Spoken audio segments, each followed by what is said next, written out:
Hello friends, welcome to चलता mentor 2.0। और आज के वीडियो में बात करेंगे हम लोग जितने भी ऐसे बच्चे हैं जो साल 2024 के गेट एग्जाम में बैठने जा रहे हैं, थर्ड ईयर में है, फोर्थ ईयर में है या पास आउट होने के बाद गेट दे रहे हैं, उनके लिए एक बात जानना जरूरी होता है कि जो आपका रोड मैप रहता है, जो बीटेक थर्ड ईयर के बच्चे हैं, फोर्थ ईयर के बच्चे हैं, उनके पास एक रोड मैप होना चाहिए कि भाई गेट का एग्जाम हम दे रहे हैं तो क्यों दे रहे हैं। जो गेट का एग्जाम होता है इसको देने का पर्पस क्या है। बहुत सारे बच्चों का रहता है भाई गेट दे दूंगा, पीएसयू मिल जाएगा, बड़े पैकेज मिल जाएगा, बस लाइफ सेट है उसके बाद। लेकिन गेट एग्जाम को देने के बाद और गेट एग्जाम के साथ कौन कौन से और एंट्रेंस एग्जाम है जिनको आप दे सकते हो, या फिर गेट के स्कोर को, गेट की रैंक को किस तरीके से बेटर वे में और कहां आप इस्तेमाल कर सकते हो अपार्ट फ्रॉम पीएसयू। अगर पीएसयू में किसी वजह से नहीं हो पा रहा है, बहुत सारे वीडियोस में बताया है कि आप आईआईटी जा सकते हैं, एससी बैंगलोर जा सकते हैं, एससी बैंगलोर इस बार एग्जाम कंडक्ट करवा रहा है। इसके अलावा आप बहुत सारे सेंट्रल गवर्नमेंट के इंस्टीट्यूट हैं, एनआईटी जा सकते हैं, एनआईटी के अलावा आपके बहुत सारे जीएफटीआईज हैं, उसके अलावा ट्रिपल आईटीज हैं। तो आपके पास बहुत सारे ऑप्शन हो जाते हैं गेट का एग्जाम देने के बाद।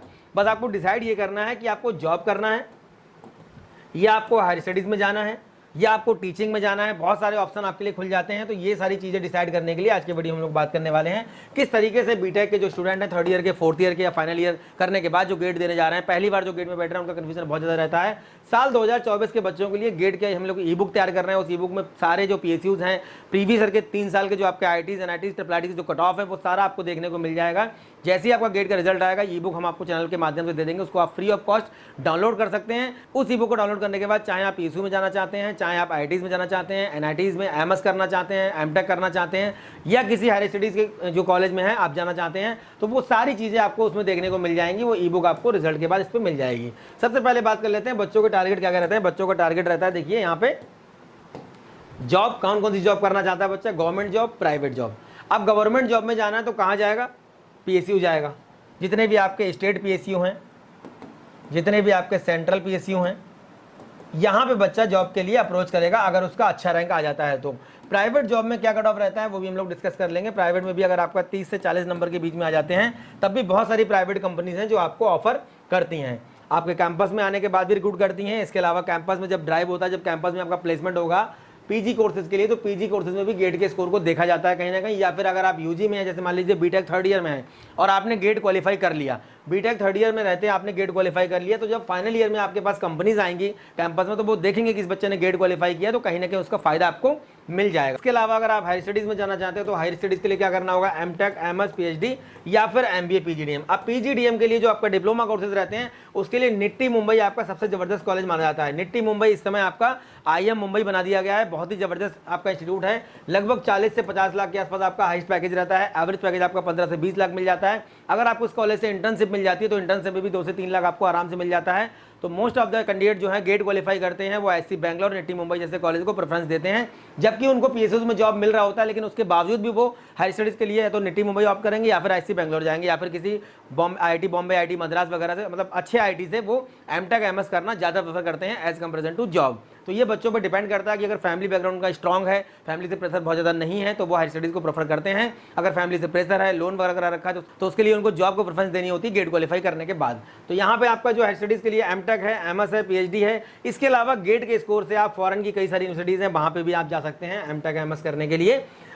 अब लास्ट में आपका आता है एंटरप्रेन्योरशिप। तो एंटरप्रेन्योरशिप में क्या होता है, बहुत कम ऐसे कॉलेजेस हैं जो एंटरप्रेन्योरशिप को आपको बढ़ावा दे रहे हैं। एंटरप्रेन्योरशिप का जहाँ पे ट्रेंड है, जहाँ पे एंटरप्रेन्योरशिप का कल्चर है, आपके सीनियर्स वहाँ पे कितने सारे हैं जो स्टार्टअप वगैरह में गए हैं, जिनका स्टार्टअप सक्सेस हुए हैं, ये सारी चीज़ें मैटर करती हैं आपके कॉलेज टैग के ऊपर। किस कॉलेज में आप पढ़ रहे हैं, जैसे कि आपका बिट्स प्लान जैसे कॉलेज हैं, ट्रिपल आईटी हैदराबाद हैं, बहुत सारे ऐसे कॉलेज हैं जहाँ के बच्चों ने बहुत बड़े बड़े स्टार्टअप शुरू किए हैं और वो सक्सेस भी हुए हैं। और वहाँ पर स्टार्टअप शुरू करने के लिए, कंपनी रजिस्टर कराने के लिए, इसके अलावा नॉट अटेंडेंस जो पॉलिसी रहती है, ये सब सुविधाएं वहाँ पर आपको देखने को मिल जाती हैं।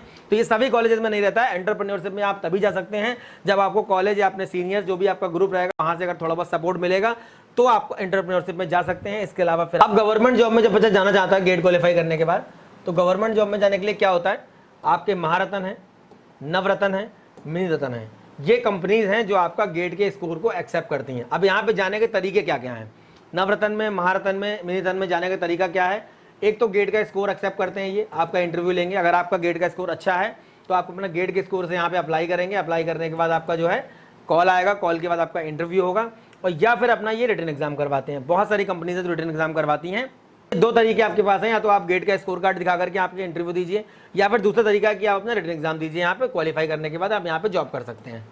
कट ऑफ क्या रहता है, मतलब क्या गेट में हमें एक्सपेक्ट करना चाहिए। गेट 2024 का जो हमारा पेपर होने जा रहा है, तो गेट 2024 में बच्चे क्या एक्सपेक्ट करें? गेट का एग्जाम जितने भी बच्चे पहली बार देने जा रहे हैं या जिन्होंने 2023 में दिया था दूसरी बार देने जा रहे हैं, अगर उनका टारगेट हाई स्टडीज़ है या जॉब है तो उनको किस तरीके से स्कोर को अपने गेन करना है। 100 नंबर का आपका पेपर होता है, 1000 नंबर का आपका स्कोर होता है, इसमें से कितना आपको गेन करना पड़ेगा, कितना आपको मेहनत करनी पड़ेगी और कितने आपको नंबर लाने पड़ेंगे। तो गेट स्कोर आपका देखिए 70 प्लस के ऊपर अगर आपको आ रहा है, 70 से 80 के बीच में आ रहा है, 72 आ रहा है, 75 आ रहा है, 70 आपका जो है 6 आ रहा है या 80 आ रहा है आपका, इसके बीच में अगर गेट स्कोर आ रहा है तो ये डेडलाइन है कि आपको आराम से महारत्न, मिनरत्न या नवरत्न मिल जाएंगी।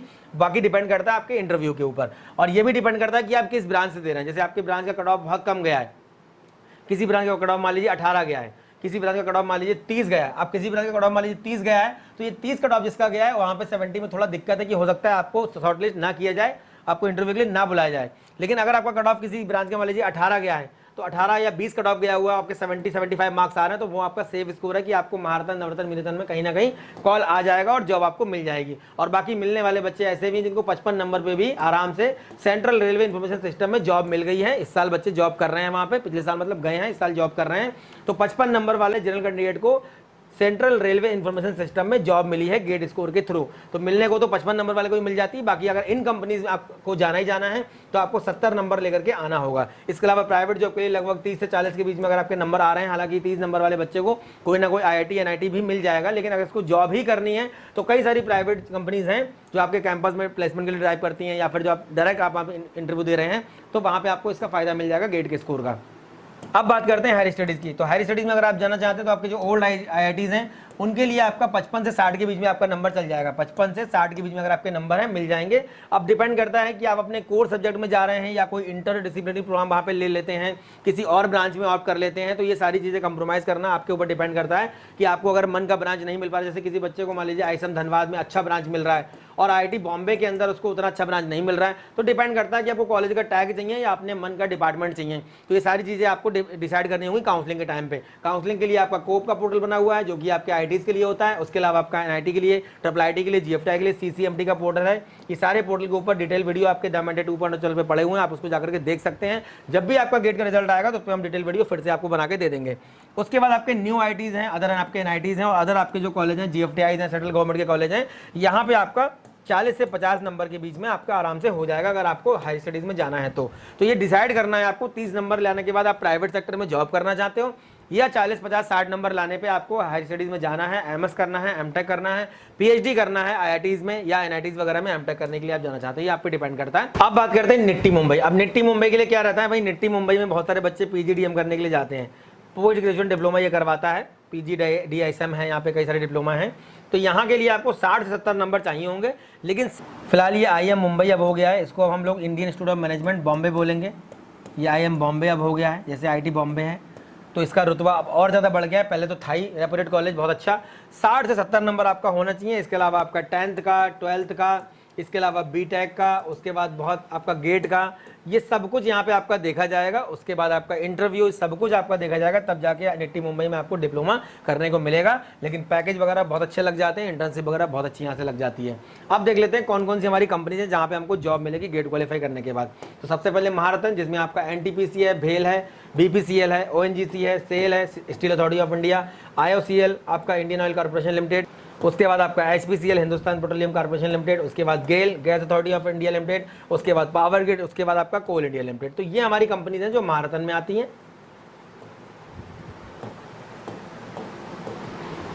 ये हमारी कंपनी नवरत्न में आती है। इसमें आपका हिंदुस्तान एरोनॉटिक्स लिमिटेड है, भारत इलेक्ट्रॉनिक्स है, EIL है, नाल्को है, उसके बाद आपका OIL है, PFC है, उसके बाद NMDC है, NBCC है, उसके बाद REC है, बाइजाग स्टील है और उसके बाद NLC इंडिया। ये हमारी नवरत्न कंपनीज है। उसके बाद ये हमारी है मिनीरत्न कंपनीज, ये हमारी है मिनीरत्न कंपनी, जिसमें हमारा एयरपोर्ट अथॉरिटी ऑफ इंडिया है, IRCTC है, उसके बाद BSNL है, BCCL है, उसके बाद अंतरिक्ष कॉर्पोरेशन है, BEML है, हिंदुस्तान कॉपर लिमिटेड है, CCL है। ये हमारी कंपनी है। गोवा शिपयार्ड है। ये आप देख लेते हैं कौन कौन से ऐसे एंट्रेंस एग्जाम है जो गेट के अलावा आप दे सकते हैं। तो BTech 3rd ईयर में आप गेट दे सकते हैं, फाइनल ईयर में दे सकते हैं, पास आउट होने के बाद भी दे सकते हैं।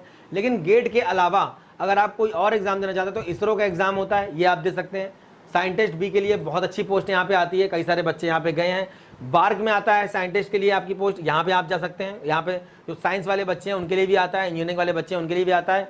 एई और जेई का आपका जो पेपर आता है, इसमें आपका जूनियर इंजीनियर, असिस्टेंट इंजीनियर, ये हमारा यूपीपीसीएल और उसके बाद एसएससी एग्जाम करवाता है। उसके बाद हमारा एक कॉलेज है Tata institute of fundamental research. Tata institute of fundamental research ये हमारा रिसर्च के लिए इंस्टीट्यूट है, यहाँ पे आप जा सकते हैं पीजी कोर्स करने के लिए, रिसर्च करने के लिए। उसके बाद हमारा एग्जाम होता है इंजीनियरिंग सर्विसेज का एग्जाम, ये हमारा होता है आईएएस का एग्जाम, इंडियन इंजीनियरिंग सर्विसेज को बोलते हैं हम लोग। और इसके लिए केवल 4 ब्रांच के जो बच्चे हैं वो मैंडेटरी होते हैं, मतलब 4 ब्रांच में ही यहाँ पे आपका जो है पेपर पूछा जाएगा। सिविल, उसके बाद आपका मैकेनिकल, उसके बाद आपका इलेक्ट्रिकल, उसके बाद आपका इलेक्ट्रॉनिक्स एंड टेलीकम्युनिकेशन। तो आपने किसी भी ब्रांच से अगर किया हुआ है तो आप इन 4 ब्रांच से यहाँ पे पेपर दे सकते हैं। ऐसा कोई कंपलसरी नहीं कि आप 4 ब्रांच से बीटेक कर रहे हो, लेकिन आपकी अगर ब्रांच में पकड़ अच्छी है, सब्जेक्ट में पकड़ अच्छी है, तो आप यहाँ पे पेपर देके आप इसमें आप आराम से आप एग्जाम दे सकते हैं और बहुत अच्छी पोस्ट मिलती है, बहुत अच्छी यहाँ पे पोस्ट होती है, बहुत अच्छी डिपार्टमेंट में। तो ये बहुत अच्छा एग्जाम हो सकता है उन बच्चों के लिए जो गेट की तैयारी कर रहे हैं। उसके बाद हमारा नील का एग्जाम होता है, ये हमारा मिनिस्ट्री ऑफ इलेक्ट्रॉनिक्स की तरफ से है। यहाँ पे भी आप पीजी कोर्सेज के लिए, हायर स्टडी के लिए जा सकते हैं। उसके अलावा हमारा आईसीआई का एग्जाम होता है पीजी कोर्सेज के लिए। देन उसके बाद अगर हम एमबीए करना चाहते हैं, अगर कोई बच्चा एमबीए करना चाहते हैं, पीजीडीएम करना चाहता है, डिप्लोमा करना चाहता है, तो उसके लिए कैट का एग्जाम है, जीमेट का एग्जाम है, सीमेट का एग्जाम है, मैट का एग्जाम है। जेवियर लेवन इंस्टीट्यूट के लिए एक एग्जाम जमशेदपुर में बना हुआ है आपका ये कैंपस, उसके लिए एग्जाम होता है जेड का। और आपका जो जीआरई का एग्जाम होता है ये टेक्निकल कोर्सेज के लिए। आप फॉरेन की किसी यूनिवर्सिटी से आप करना चाहते हैं तो जीमेट का एग्जाम है एमबीए के लिए। और अगर आप टेक्निकल कोर्स में जाना चाहते हैं या किसी और कोर्स में जाना चाहते हैं तो उसके लिए जीआरई का एग्जाम है, ग्रेजुएट रिकॉर्ड एग्जामिनेशन इसको बोलते हैं। ये सारे एंट्रेंस एग्जाम है उन बच्चों के लिए जो बीटेक 3rd ईयर में है, 4th ईयर में है या 2nd ईयर में पहुंच गए हैं, 1st ईयर में एडमिशन लिए हैं। बेसिक चीज़ें हैं जो आपका एक रोड मैप होता है, उसके बारे में बच्चों को पता होना चाहिए। आंख बंद करके केवल कैंपस के भरोसे बैठना कि भाई कंपनी आएगी हमको प्लेसमेंट दे देगी, ऐसा कुछ भी नहीं करना है। मल्टीपल ऑप्शन आपको लेके चलने पड़ेंगे। If you have many option then you can choose the best, क्योंकि आपके पास जब ज़्यादा ऑप्शन होंगे तब आप उसमें से एक बेटर ऑप्शन चूज कर सकते हैं। तो इसमें आपको करियर ऑप्शन को लेकर के मल्टीपल ऑप्शन आपको रखने चाहिए, प्राइवेट जॉब के लिए भी, गवर्नमेंट जॉब के लिए भी, उसके अलावा हायर स्टडीज का भी कहीं ना कहीं ऑप्शन आपके पास होना चाहिए। तो द मेंटर 2.0 चैनल के माध्यम से मैं उन बच्चों को गाइड करने का प्रयास कर रहा हूँ जो बीटेक 3rd ईयर में है, 4th ईयर में है। द मेंटर चैनल पे हम उन बच्चों को गाइड कर रहे हैं जो जेईई मेंस का पेपर दे रहे हैं, बीटेक के लिए कॉलेजेस देख रहे हैं या फिर अभी तैयारी कर रहे हैं। द मेंटर 2.0 चैनल के माध्यम से जो बच्चे 3rd ईयर में है, 4th ईयर में है या फाइनल कर लिए हैं, 2nd ईयर में है, उनको जो भी छोटी बड़ी अपडेट की जरूरत है वो लगातार आप तक पहुंचाने का प्रयास कर रहा हूँ, आगे भी करता रहूँगा। नेक्स्ट वीडियो मिलेंगे अच्छे टॉपिक के साथ, तब तक धन्यवाद, थैंक यू वेरी मच।